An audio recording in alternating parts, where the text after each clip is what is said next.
Hi, this is Ben Simon from Brighton TV, and this is part of my filmmaking techniques. So this is the low budget tracking shot warp stabilizer tutorial. Stay tuned.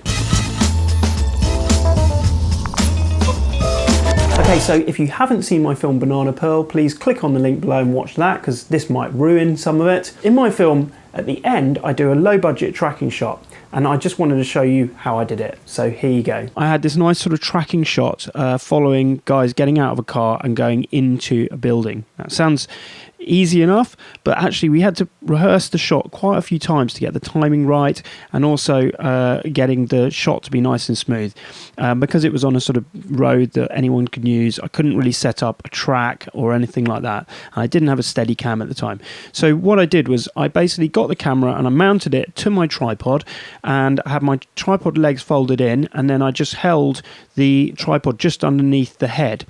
And that gave it enough weight that I could kind of get a steady move with it. We practiced over and over outside the back of my house to get the timing right, and we had the car pull up, and then I followed the guys and I got them to do what I wanted.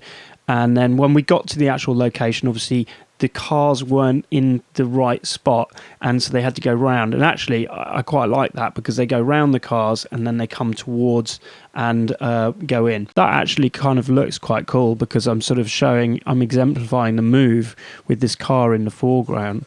Okay, so here's the shot without warp stabilizer, and you can see it's a lot it's a lot more jerky. Okay, so here we are inside After Effects, and I've got my footage on this line here. So all I do is go up to Effect and Distort, and then down to the bottom, Warp Stabilizer. And then I basically just kept it on the bog standard settings, which is smooth motion, subspace warp at 50%, and just left this as it was. Sometimes it warps the image quite a lot. If that's the case, you can choose a different method of how it stabilizes it, and you've got an option between position scale, and rotation, or perspective. And so you can play around with those ones. So here's the end shot once I'd put it through warp stabilizer.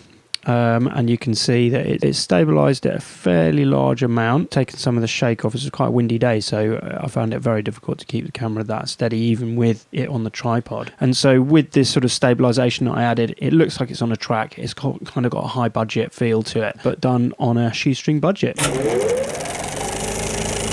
Okay, so I hope you found that helpful. Any questions, leave them in the comment below. Give us a like, share, and subscribe to my channel. So this was Ben Simon from Brighton TV, and this was my filmmaking series, and you've been watching the low budget tracking shot in Warp Stabilizer. Thanks for watching.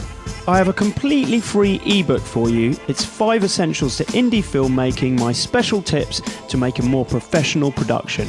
So just click on the link below this video, enter your details, and I'll send you that completely free. Thanks for watching.